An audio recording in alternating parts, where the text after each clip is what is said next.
Hello everyone, I'm Santiago and today I'm going to be testing Just Cause 3 on the GeForce GTX 1050 Ti for FPS monitoring. I'll be using CAM. If you want to learn how to use it, click on the top right corner of the video where the CAM logo is, or check the description below if you want to learn more. So Just Cause 3, I'll do 1080p, 900p, 720p and 1440p. Also at the end of the video I'll be doing a comparison between the i7-4790 and the i3-6100 in an intensive area of the game. So you can see that the CPU in this game makes a big difference. If you want to skip any of those sections of the video, check the description below. So for 1080p I'm going to be using a mix between medium high and some stuff turned off, just to show you that I can get close to 60 FPS, but then I had drops here and there due to the CPU, so it's very hard to maintain 60s. On 900p I use a little higher settings, but I show you how I tweak it every now and then, just to show you that I can get close to 60, but I cannot maintain it, as I said a second ago. If you have a better CPU, you can actually get very close to 60 FPS on 1080p. You have to use very close to medium or low settings. On 900p and 720p with a better CPU, you can easily get to 60 FPS by tweaking a couple things. At 1440p I had to lower all of the settings in order to get playable frame rates, targeting 30 FPS. 60 FPS was impossible on 1440p. It was hard enough on 1080p, so keep that in mind. The first thing you might want to lower is shadow quality. Keep it on high at the very least. Global illumination and screen space reflections are a big hit to the frame rate too. The level of detail factor isn't actually a big hit to the frame rate, but it's a big hit to the CPU for what I could see. It seems to be the draw distance and all that kind of stuff, so you might want to lower that if you are limited by the CPU. Then the water detail and water tessellation, if you lower them you won't notice much of a difference, but you will get a couple extra frames. Well, on 1080p, if you want close to 60 FPS, I suggest keeping everything on medium except textures. Turn off anti-aliasing, turn off SSIO, turn off global illumination and screen space reflections, and you get a great boost to the frame rate. But remember, if you want to be as close as possible to 60 FPS, just get a better CPU over what you already have. You'll see at the end of the video that with the i7-4790, there's not a single drop below 60 FPS, but a lot of people have issues with this game. It needs more than 8 gigs of RAM in order to avoid any stutter, but I managed to get away with it a couple times, since it's using like 7.2. Sometimes I get like 1 GB of RAM free, so it doesn't seem to be that, but who knows. Anyway guys, I'll talk to you again once we get to the i7-4790 versus i3-6100 comparison.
In the area. All units converge.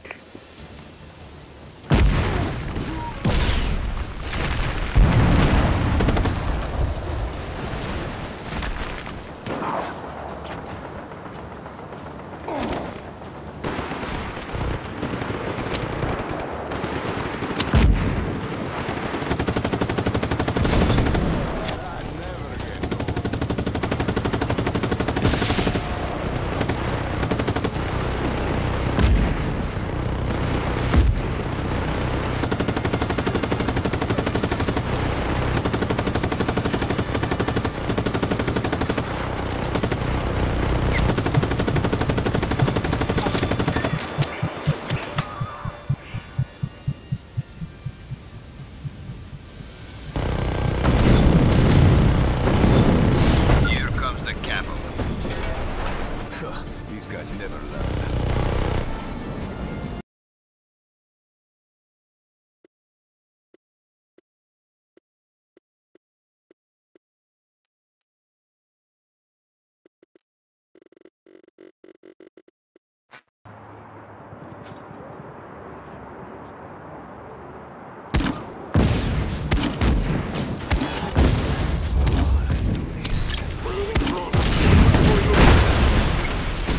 Hostile contact. All units converge on these coordinates. ASAP.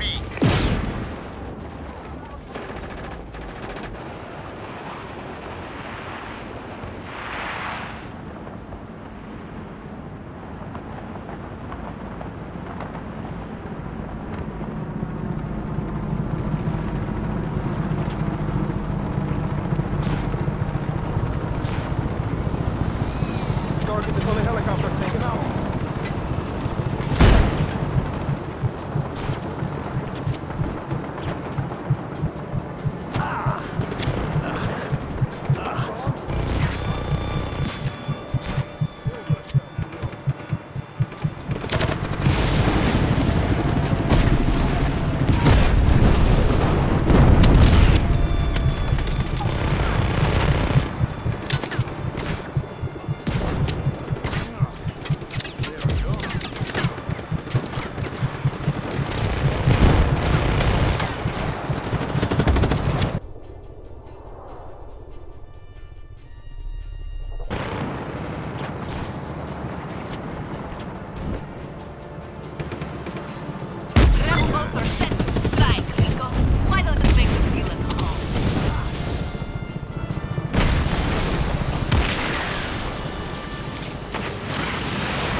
Target's using a wingsuit.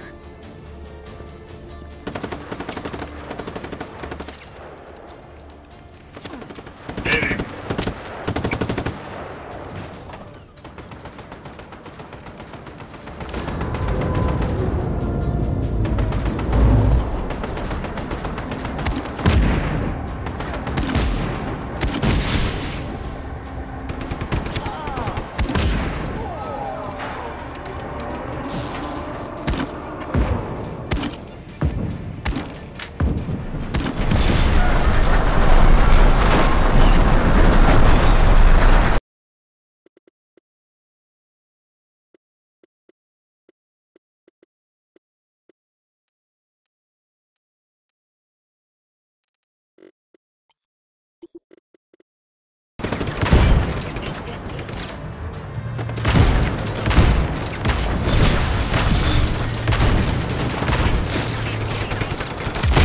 Here comes the cavalry.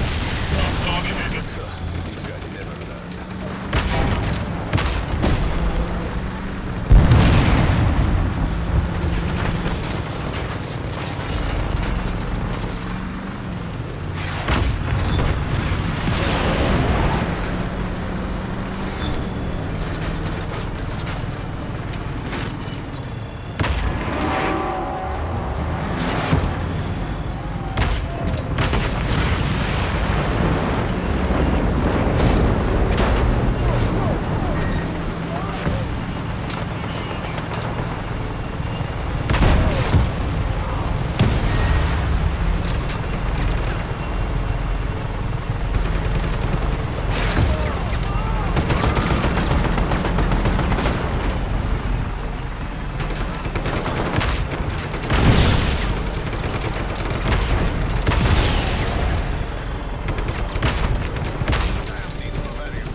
Okay guys, so now we're comparing the i7-4790 with the i3-6100. This is for those that say that the CPU doesn't make a difference at all, which is incorrect. As you can see now, we're going to land and we're going to load this place up.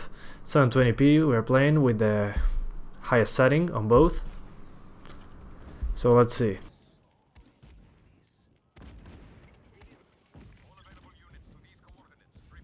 Well, as you can now see, the i3-6100 is getting 40s and the i7 is still at over 60 FPS, as you can see. So yeah, it's a big difference in my opinion. Now we're going to continue with i7-4790 gameplay, and you'll see that it won't drop below 60 FPS at all. This is 720p highest setting. It's higher settings than when I tested 720p on the i3. On the long gameplay with this on 720p, I used lower settings than this, and I was dropping below 60 FPS very often. So yeah, this game uses a lot of CPU, just like Battlefield 1, games like that, that get low frame rates, and people say, oh, the 1050 Ti is a terrible graphics card.